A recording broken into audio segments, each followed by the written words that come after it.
Welcome to the Impact Learning Visionaries podcast, where we celebrate the unsung heroes of the learning and development industry. As always, we'll be bringing some laughter and a bit of fun along the way, but more importantly, you'll get some incredible insights, key lessons, and unique perspectives on everything related and possibly unrelated to training and development. Let's get this show on the road. Hello everybody and welcome to Impact Learning Visionaries. Today we have with us Lydia Kothmeier. Lydia is the VP of Operations at Storyblok, the first headless content management system that allows editorial teams to manage and organize their content visually and intuitively. Lydia is responsible for successfully helping to scale the Storyblok team from just 8 people to over 200 in 2.5 years. She's passionate about creating successful teams, building the best experiences for staff, and driving the growth and career path for each of them. Welcome to the show, Lydia. Thank you. I'm really happy to be here with you today. So let's just jump straight in. I think just tell us, a little bit about your kind of journey at Storyblok.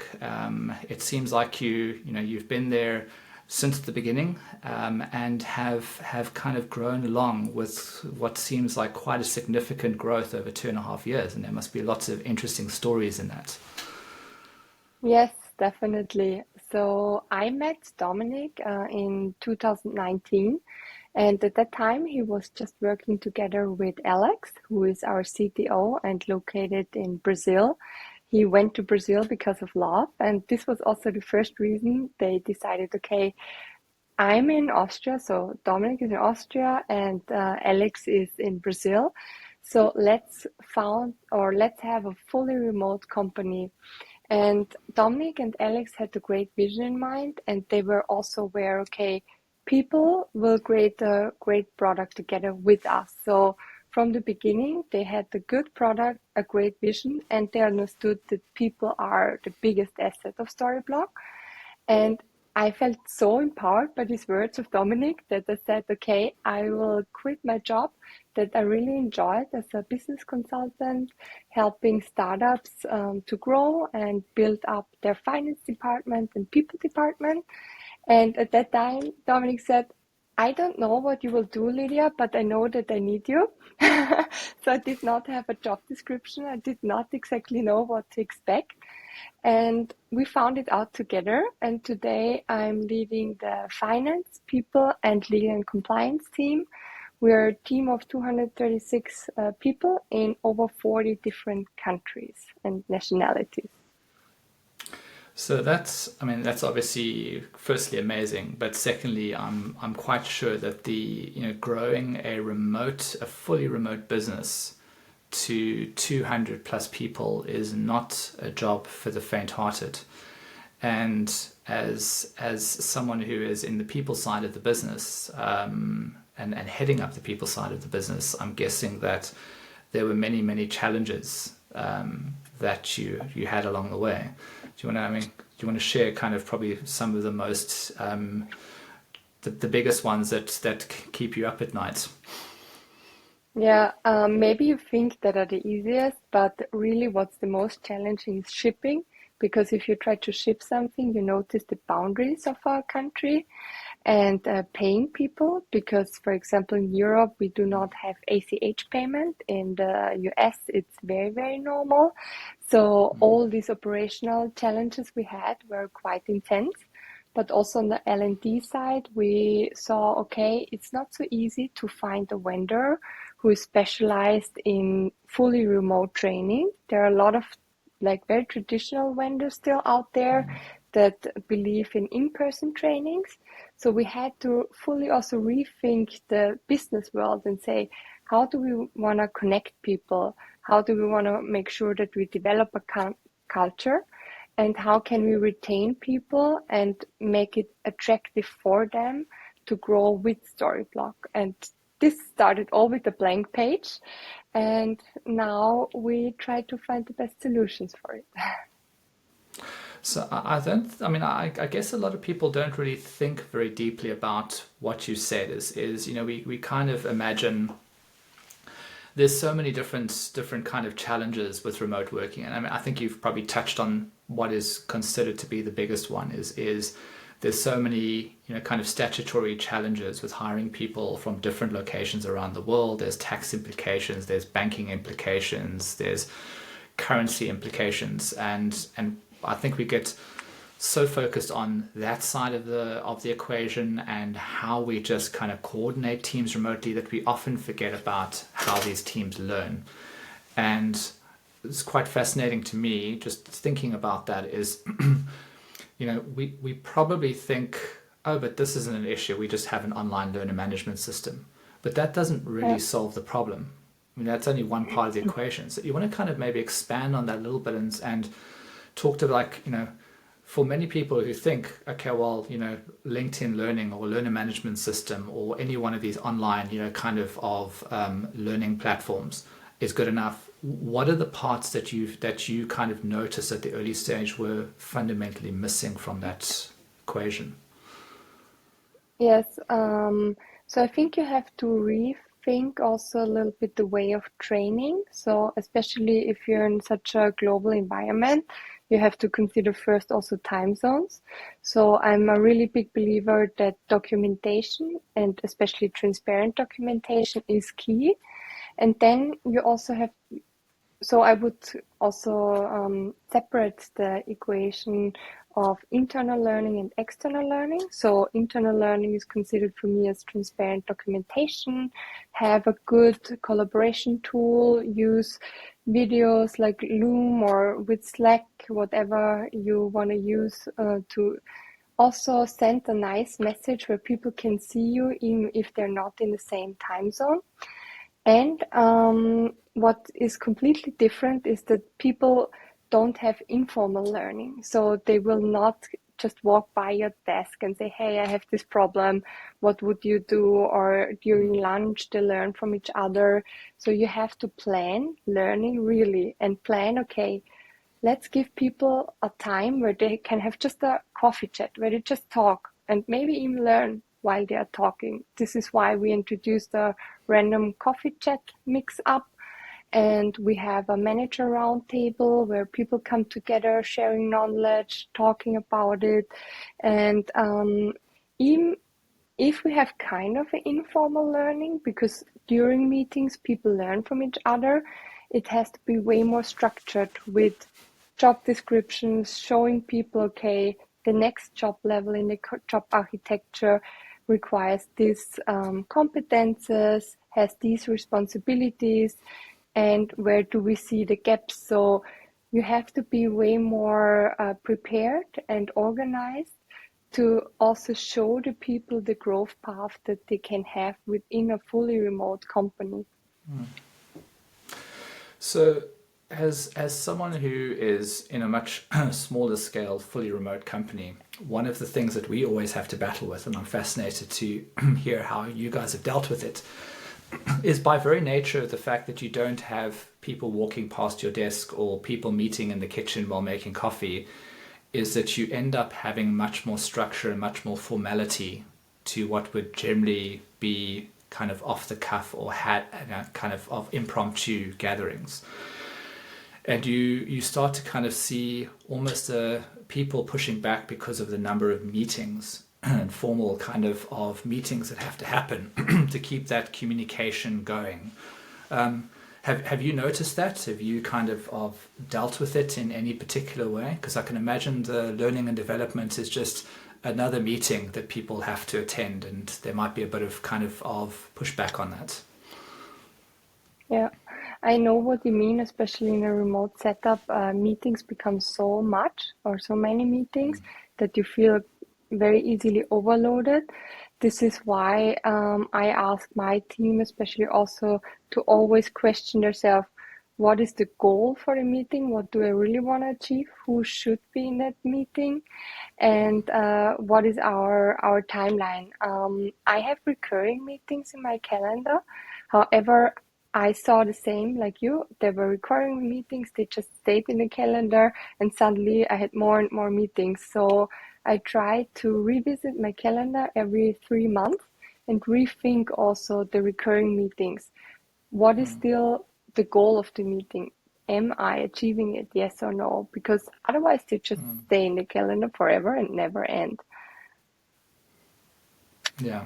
And in terms of the the L&D side specifically around that, I mean, I guess you're kind of having to facilitate a lot of the impromptu stuff via like, whether it's Zoom or Teams or Hangouts. How are you finding that's being handled or received by the people? Because they're probably at some stage, I'm guessing it's there's been pushback of I've got work to do, I can't do these kind of learning Yeah. sessions in the meeting. Or have you found that's not the case at all? Not so much. So I was also very impressed by all the team members we have. So I have experienced it way more in not remote setups, that people push back and said, I don't have time. So I think a big reason why I've not experienced it is that we really try to hire people who are curious, who want to grow, who want to learn, and who are ambitious and want to be in a scale up where they know maybe they have to adapt and change all the time. So I think this was the first very important step, to hire really the right people for our culture. And the next step is that normally if we do a learning session, there is a longer amount for the learning session, and there are always two parts. One part that they can do asynchronously whenever they want, so they are not required to be in a meeting. And then normally we have a meeting that is also recorded, if it's just more a learning meeting where there's no discussion needed. And then also the Ask Me Anything sessions, where people can actively join and ask the questions. Therefore, the feedback was always quite good. People stick to the deadlines, and also I really appreciated all their willingness to be with us and stay with us and trust us that it will help them in the long run. And we have seen some very good results, for example, also in the sales team, where they have a lot of training session or had a lot of training sessions in the last half a year. Yeah, I'm always. It sounds so counterintuitive because I always like observe these debates. And they're quite global debates. The kind of move towards remote working, driven by the pandemic, is kind of like it was a much needed system reset to the way that we were working, and there have been so many criticisms about it, and ironically, one of the criticisms that I've observed is that people spend more time in meetings, they're less productive. And you would think, I mean, it's so bizarre because you would think that, the very example you gave would be the other way around, is that the people in remote working are saying, I actually don't have time for all of this stuff because I'm sitting in a lot of kind of structural meetings because we're remote. But instead you observed more of that behavior when people were co-located in the same office.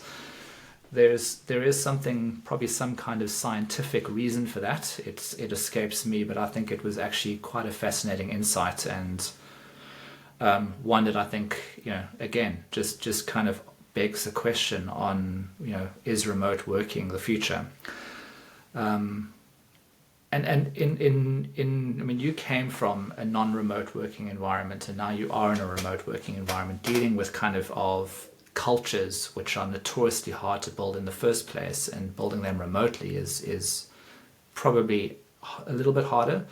But what is your own kind of your kind of like your change over time? Like how have you kind of seen remote working in, like, you're obviously still there, so you embraced it. It sounds like something that you're really enjoying. But maybe just give the viewers some insight into kind of your journey around like moving from non-remote to remote, and the challenges that you've observed in others taking that same journey. Yeah. So when I started at the fully remote company, I was not sure if it will be good for me or not. So I also had to explore it and find my way of routine. So at the beginning, sometimes I worked out of or started reading my emails out of the bed. I completely stopped that, for example, now. So when I stand up, I have my routine, I make my coffee, I dress nicely, I have a 15 minutes walk because I missed that. I missed that from my past, that I had to go out of my apartment, had fresh air, and then I started working. So I added this routine in the morning with my partner nicely, and then I start my work, my remote work.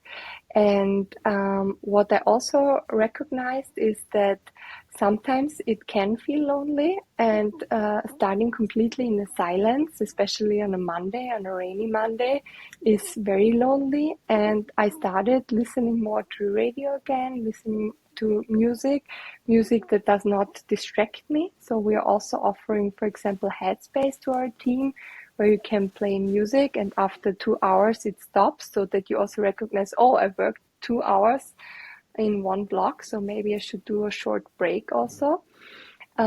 So I also had to build some nice routines.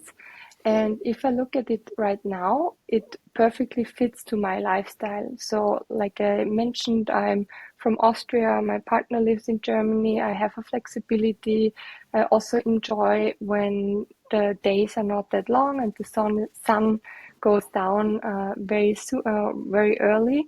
I love going for a run or have a longer lunch break, enjoy the sun a little bit.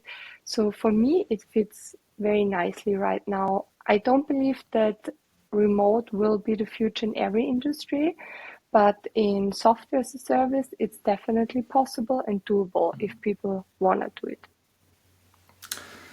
So I'm not going to go down the 4-day working week rabbit hole, but I'm going to change the trajectory, because in the conversation prior to this, you kind of mentioned your love for both people and numbers, and often those are two diametrically opposed things, because if we're speaking in the most general sense, my observation is often the numbers people are not great on the people skills, and the people are not great on the number skills. And you are this unique unicorn that happens to like them both. How has that actually played out? I mean, how have you found the kind of intersection or overlap, or the Venn diagram, if you want to kind of imagine it that way, of the kind of people and kind of commercial side? Mhm. So for me personally, I believe I found the passion because I was a tutor for bookkeeping, economics, and business administration. So I was training people on finance topics, and I learned, like you said, how different people are, how different you have to explain specific topics to people because they understand it differently. They need a different way of explanation. And at the end, all these different people also help me to understand and learn the topic better. And sometimes the different point of views also can help a company to even grow. So at Storyblok, I thought the discussions always very rich between the people team and the finance team. And we even did like a personal test with the teams and tried to figure out, okay, which personality types they have. It was quite interesting that the personality types were very similar, also in the finance and the people team. But like I said, the different backgrounds, the different point of views or views can also help the company to grow and even find a better version for the company. Yeah, and I would guess that probably the similarity has a lot to do with the culture of the company, because generally you look to kind of hire people who fit the values and culture of the company. But then ask, in terms of you personally, because I think a lot of people who kind of go into some form of learning and development inevitably probably hit that kind of I suppose barrier, is to be effective. You've got to understand human dynamics, but you've also got to understand commercial realities. And curious to know if kind of as someone who's got both of those as a kind of love and passion, is just thinking back of how that is kind of influenced, and whether it's helped you overcome any perceived roadblocks or challenges that you might have had if you hadn't had those combinations of skills. Mm, very interesting question.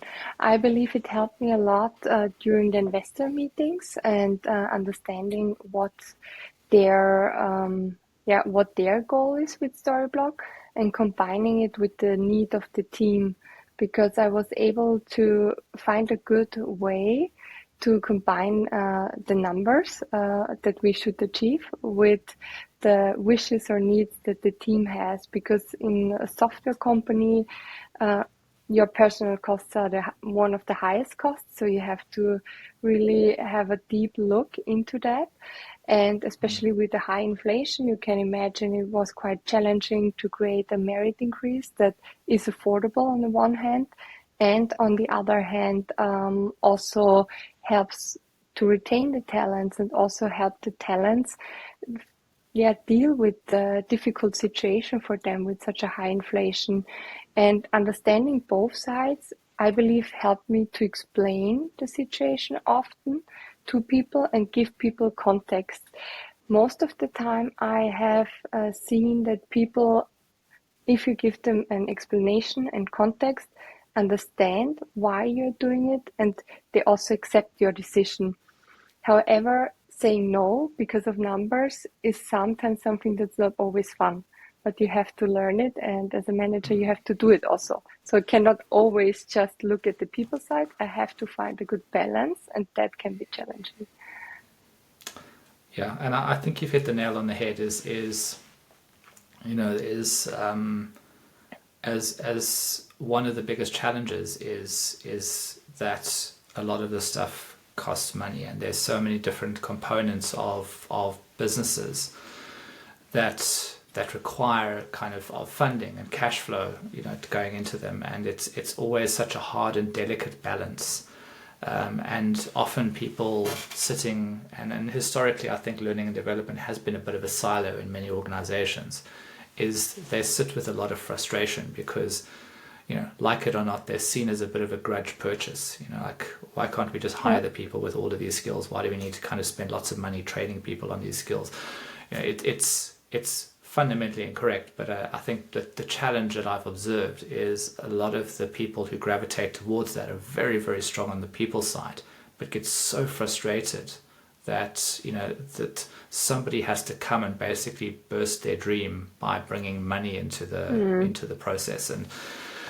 And I think it's interesting because I think more and more from the discussions I've had on this podcast and with a whole bunch and a wide range of different people, the reality is that it's not just L&D, it's every aspect of the business. Is people and financial skills are now becoming really, really critical as a measure of growth and success within organizations.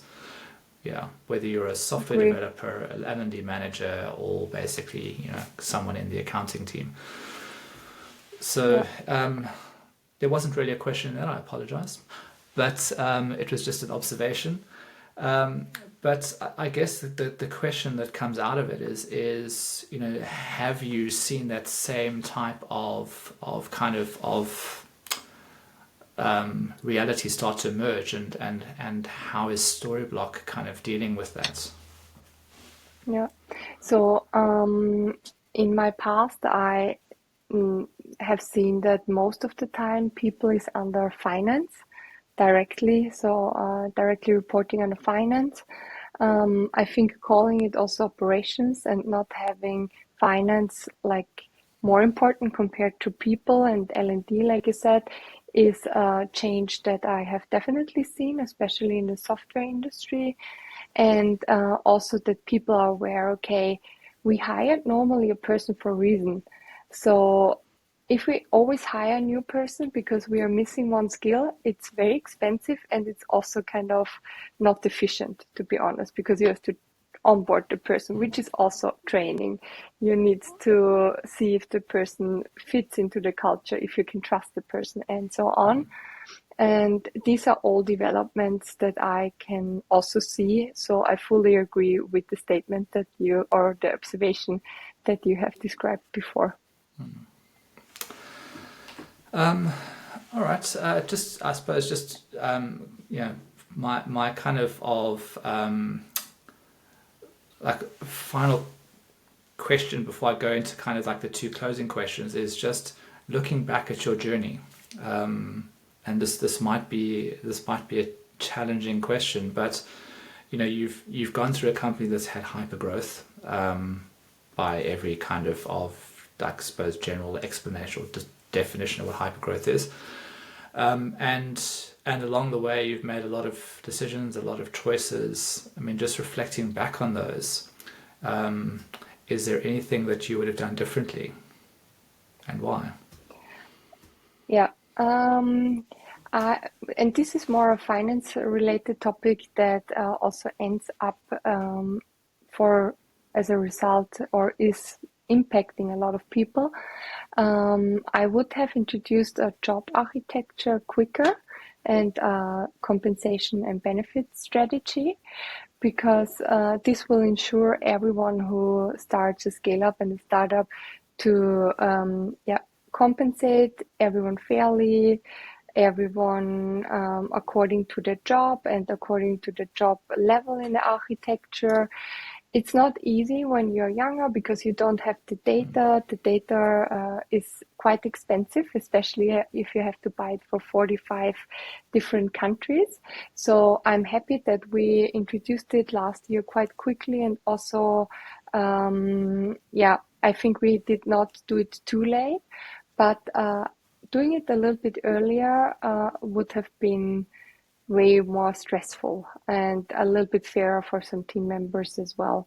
So you can see that if you take some finance decisions that are about compensation, about benefits, they have such big, also outcomes or effects for the team, that you need to really think wisely how you do it, how you set it up, and how you communicate it and train the people on these topics. So I normally ask you to kind of give a bit of sage advice to other people, like learning and development people watching this podcast. I'm going to ask you that, but I'm also going to kind of throw a little bit of a curveball your way and ask it from both sides.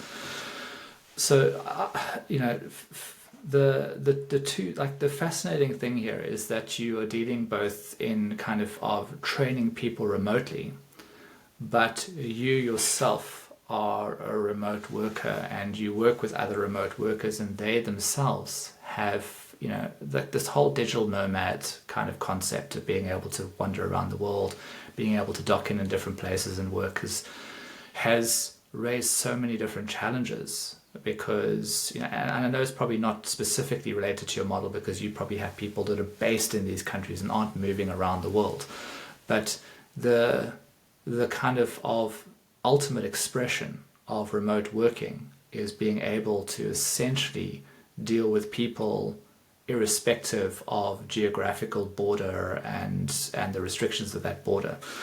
So let me ask the more complex question first, is putting yourselves into the shoes of kind of remote workers, looking to essentially kind of being able to have that freedom, moving around the world, learning, kind of just actually growing some kind of, I guess, financial wealth. Like, what is the advice that you would give to kind of remote workers, in terms of how they keep their skills relevant? What are the kind of big things that you think that they should be aware of as they're starting to kind of enter this kind of growing remote working space, especially cross-border like you guys have done? I think that's the most interesting part here. So in general, when I think what I would advise as a manager, and I think this is not a difference if you're in a remote company or an office company.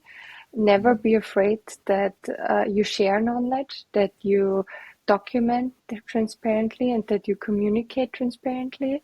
So also in a remote setup, you have to write way more, you have to document so everyone can see what you're doing, how you're doing it, and don't be afraid of sharing this knowledge and see people maybe grow and even become maybe hopefully better than you sometimes. So give people really also the trust and the chance to grow.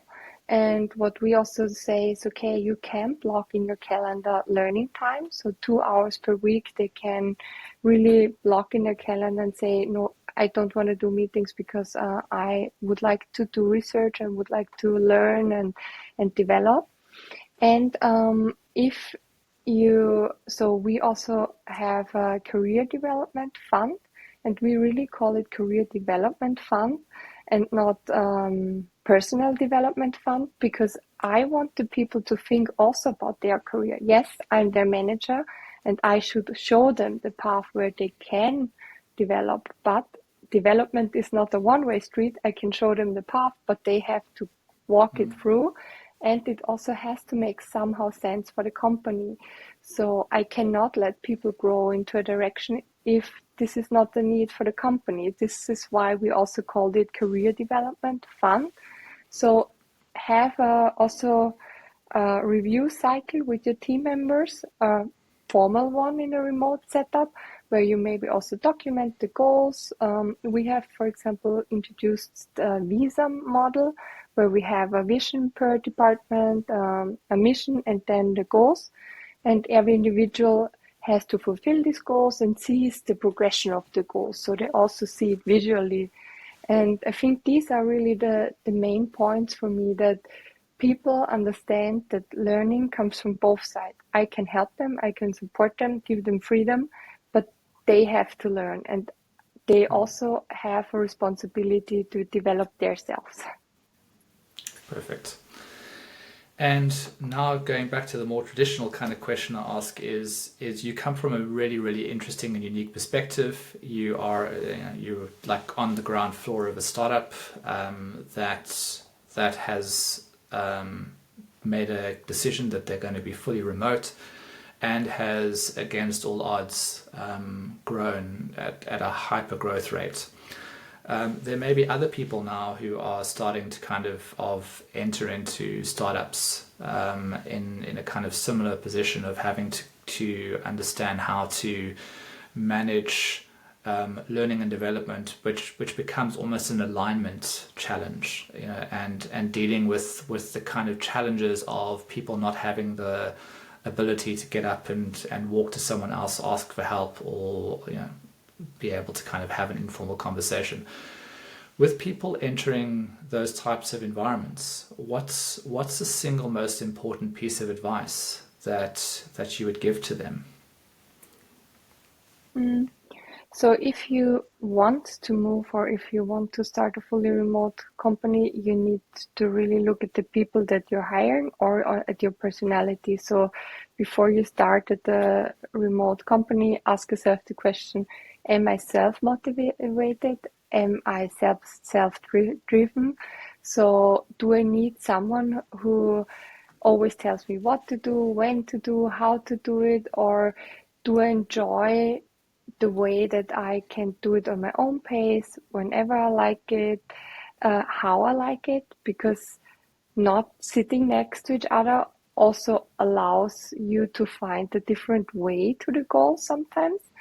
So I have seen it with my coworkers that I would have done it differently, but I really liked their way how they came to the result. So it was interesting to see and compare. And if you answer the question, okay, I feel often lonely. I like it more if my boss is with me, tells me what to do, when to do it. I prefer to have clear working schedules. Rethink if remote is the perfect option for you. And this is no better or versa. It's an individual decision for everyone. Yeah, and I like the way that you also kind of talked about, it's a village, so understanding that everybody comes with some really interesting insights and value to the process, and to not try and do everything yourself, but to tap into other people's experiences. It reminds me of one of my favorite quotes from Steve Jobs, and I'll paraphrase. He said, "I don't hire great people so I can tell them what to do. I hire them so they can tell me what to do." So yeah. Final question is we always end off by asking our guests on the show to share if a recent book or a podcast or something that's really made you kind of rethink or given you some kind of aha moment with the viewers or listeners. Yeah. So I would choose the book The Culture Map, because it's a very interesting book that explains more about feedback in different cultures, communication in different cultures. They also have some statistics or some nice graphs where they show, okay, who gives more direct feedback, not so direct feedback. And of course, I knew it and I was aware that it is that way. But it helped me again to one more time understand you cannot expect everyone to understand the same things if you say something in a certain way. So sometimes you will ask yourself, I said it so clearly, why did it not happen? And then maybe also step back and ask yourself, okay, would they communicate the same way in the culture?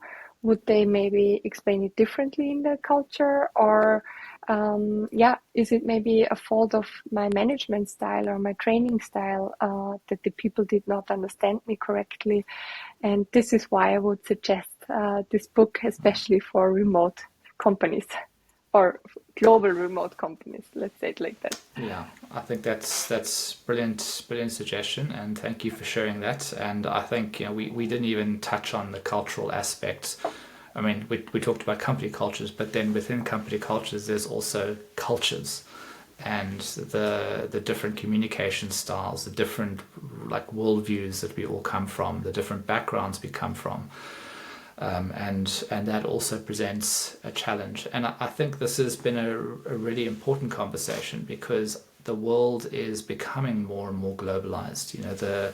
The constraints that we saw 30 years ago of kind of being able to function as a business cross-border is breaking down because of SaaS and technology companies starting to realize that technology allows you to work at a global level, and as a result, I think the leading companies like yours are starting to understand that they don't have to be constrained within one geographical region. It makes it exciting, because you can tap, instead of fishing from a small pond, you can now tap into the best and brightest around the world. And I think the more companies realize that, the better. But again, with the good comes the challenge, and I think you've given us great insight into what some of those challenges are. So yeah, I just wanted to say thank you, Lydia, for joining us on the show. It's been absolutely wonderful having you with us, and wish you all the best as you hopefully go from 200 to 400 to 1,000 and beyond. Thank you. It was lovely talking to you. Hey, thanks so much for joining us for this episode of Impact Learning Visionaries. If you found it interesting or helpful, please subscribe by clicking on the button down below so you don't miss our next one. Also, be sure to check out our Reality Bites blog for more information on how technology is aiding in learning development. Links are all in the description below. Go check it out. Thanks a lot. Bye.